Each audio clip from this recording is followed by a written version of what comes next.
Hey guys, we're going to be doing a shootout of sorts today. The shootout in question will be between a stock nut that is found on these two particular guitars and this bass, and the brass upgraded nut that you can get on eBay through the Handle Axe Masters, and I will leave a link in the description box below so that you can go and check his store out. He was nice enough, I reached out to him to send me some samples, and my intention was to do the shootout and send them back, and he actually let me keep them. So thank you, Harry, if you're watching this. Really appreciate it. He did, however, send me two that I will not be able to use. One of them is a Jazz Fender style bass guitar, 4-string, and the other one is an Epiphone or a Les Paul style compensated brass nut. I will be giving those away on the Facebook page. If you'd like to head over there, that's facebook.com/Home Studio Simplified. Within the next couple of days, I will be giving those away. So to lay the groundwork for exactly what we're going to be listening to here, these are DI sources using a Mogami 6-foot cable into the Scarlett 6i6 into my DAW. And then there's no processing done whatsoever on these tracks. These are completely dry tracks. This first portion that you're going to hear is just an E chord, and I'm letting it ring out to try to see how much sustain you will gain or lose from upgrading to a brass nut. So let's go ahead and listen to our first audio example. And this is the Telecaster style guitar with the stock nut. And here we go.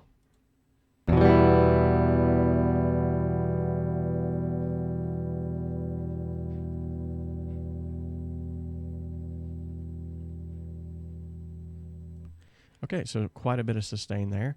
Now we're going to listen to a little ditty here. And this is just a real simple chord progression, E to a C.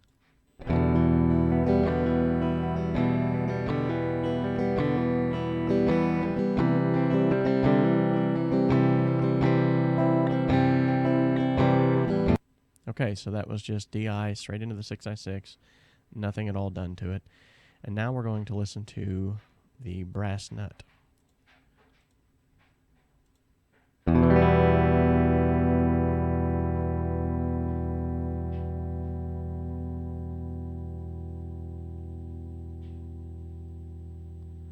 All right, so yet again, quite a bit of sustain there.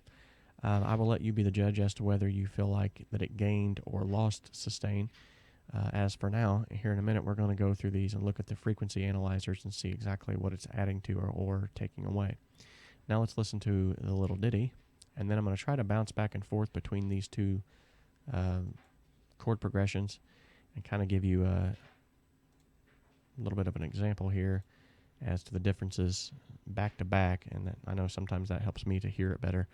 And then when all this is said and done, we'll go down here to the comp where I have level matched the gain on these so that you're not being tricked by volume increase or decrease. And then we'll listen to the E chord that's rang out back to back, and we'll go through that whole process. But as of right now, let's listen to these two. So we'll begin with the stock nut.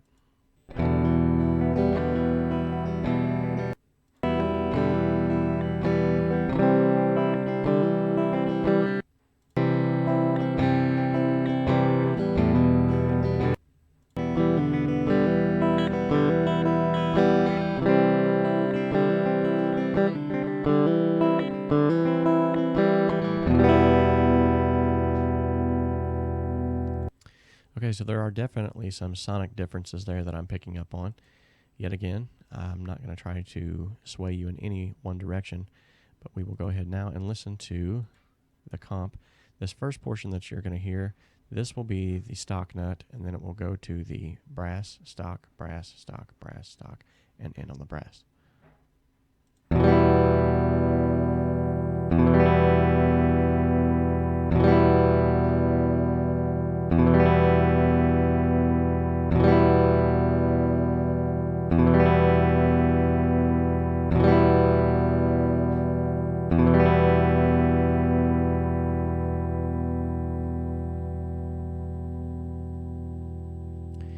Okay, so I hope you could hear the differences there. I know I definitely could.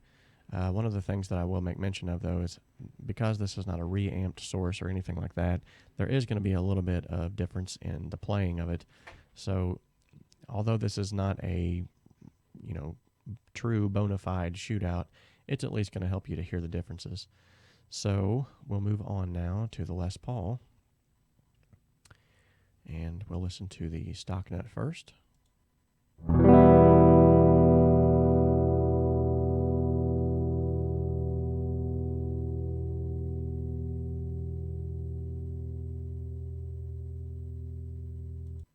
Okay, and now we'll listen to the little ditty.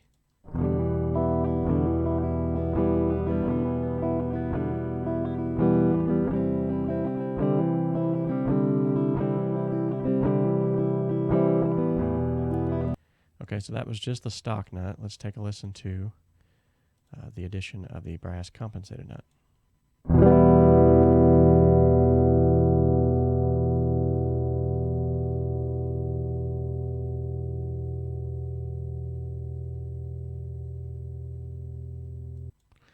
Okay, now one thing that I did notice, especially when changing to the Les Paul style guitar, is that it seemed like it actually gained some volume.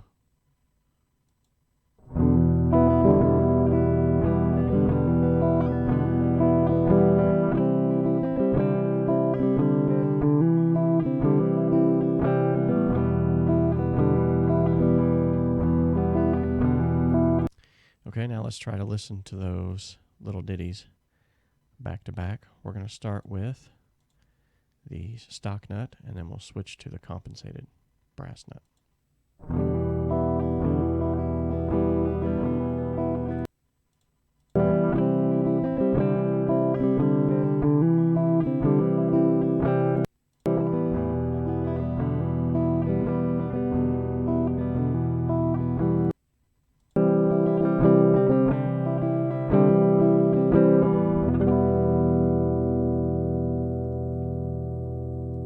All right, and much like before, we are going to go ahead and listen to a compilation of the two together. And these have been volume matched because I realized that there was a gain, at least I felt like, in the... Sorry about that. There was a gain there in the volume. So these have been volume matched to be within 0.5 dBs. So yet again, it's going to start with the stock, brass, and so on. We'll end with the brass.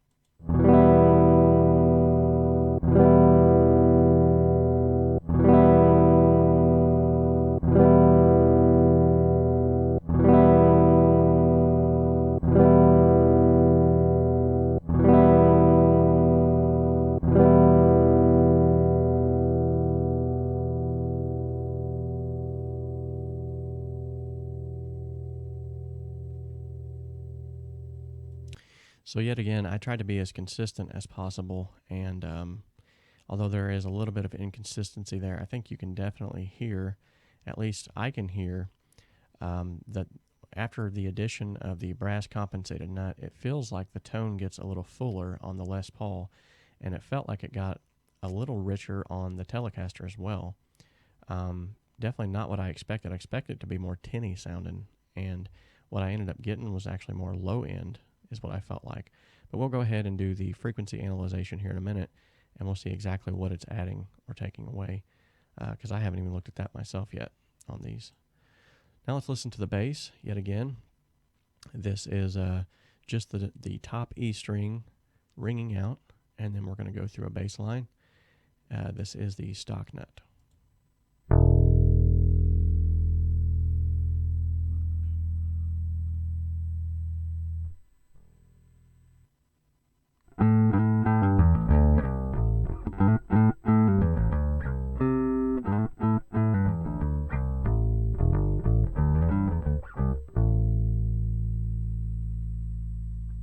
Okay, now let's go ahead and listen to the brass nut.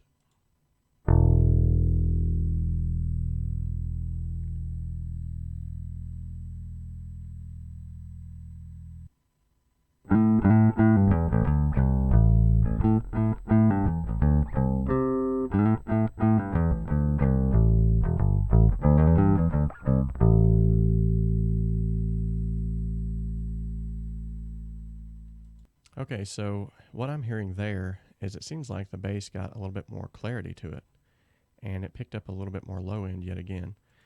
Let's go ahead and listen to the bass line here, back to back.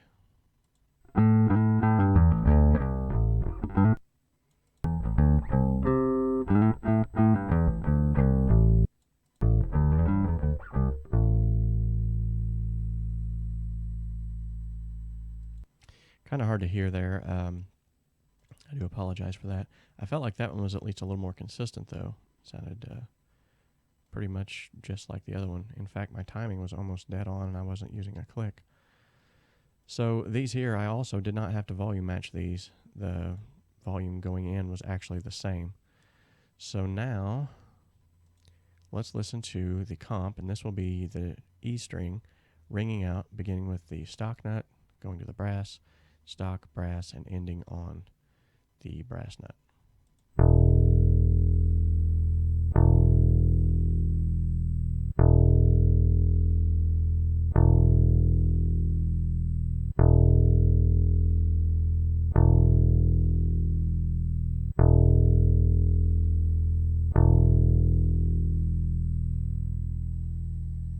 Okay, so on that there, I feel like what I'm hearing is just a little bit more sustain on that low end, and it seems like it got a little rounder, but yet somehow gained clarity. I keep using that word because that's just what I'm hearing. I'm hearing a lot of clarity that's being added. Whereas up here, especially on this Les Paul, it sounded like it got not necessarily muddy, but it got thicker and richer.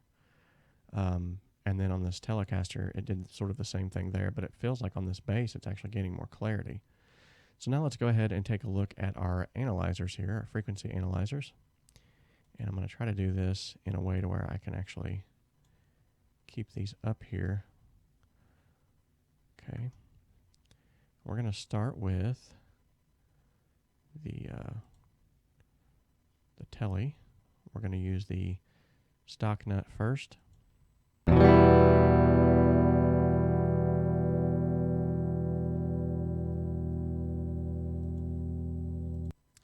Okay, so looks like we got some peaks here around 364, 9763 there.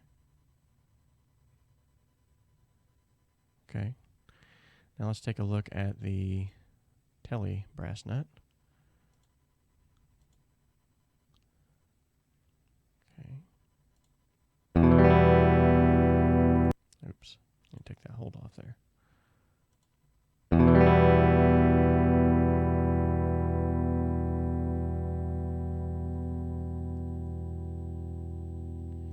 Yeah, it looks like with that there, at least from what I'm seeing, it looks like it actually kind of rounded things out and made things a little bit more consistent there, a little bit more smoother. Let's go to the little ditty here. And I apologize. What I was going to try to do was actually have the stock nut on the front and the brass nut on the back, because you can underlay this, but I could not figure out how to do that. They were explaining it, and I was trying to follow, but I could not. So, all right, so we'll go ahead and reset this.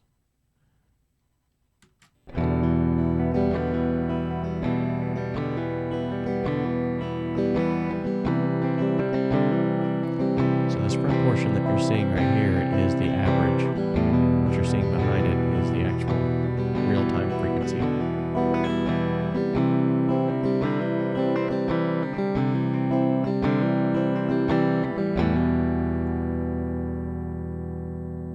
Okay, so that's what we had on the stock nut there. And, you know, some of this right here might not really make that big of a difference to you. I'm just kind of, I get a little geeky on this stuff. And so, oops, there we go. So that's why I'm looking at the frequency analyzer here. Let's go ahead and listen to the brass nut and see what it does here.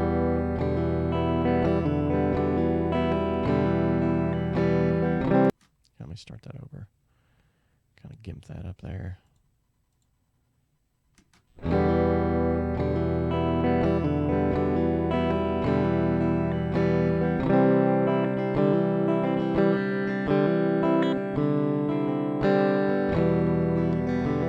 Okay, so one thing that I'm seeing right off the bat here, these little areas, these are average peaks. These little areas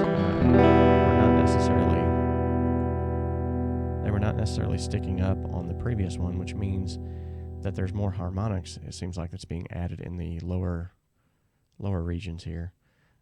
Looks like in the mids. So, and from what I can see too, it looks like exactly like what I said. It's rounding off those bass frequencies, making them sound more round. All right, let's go ahead and take a gander then at the Les Paul style.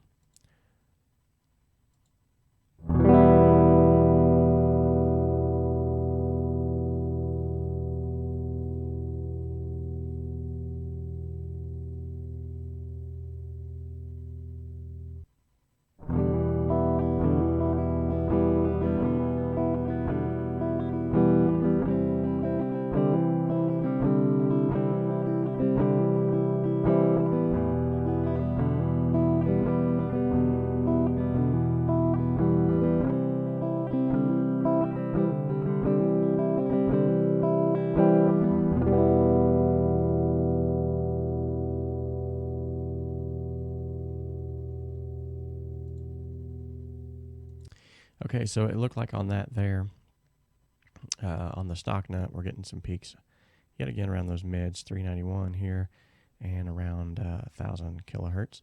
Let's go ahead and take that off a hold. Let's see what the brass compensated nut does for the sound.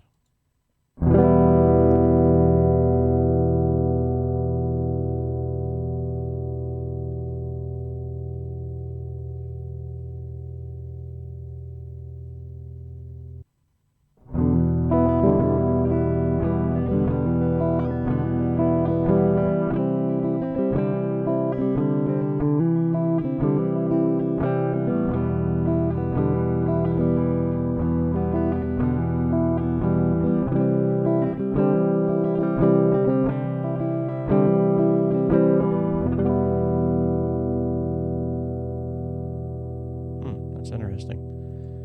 So, yeah, it definitely looks like it's adding some low end that was not present before, and it's also adding more harmonics yet again, which is what you would expect a brass nut to do. Let's go ahead and take a look at the bass guitar now.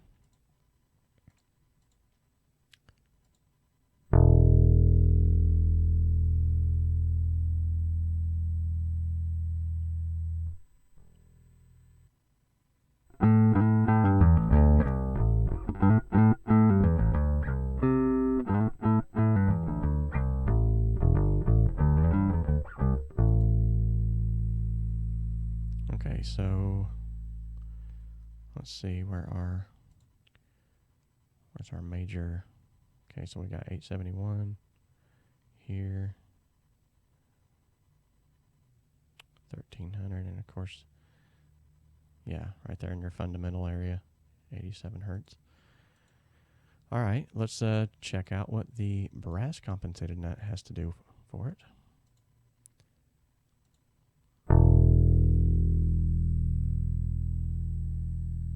Look at how round that is there. It is literally rounding it off.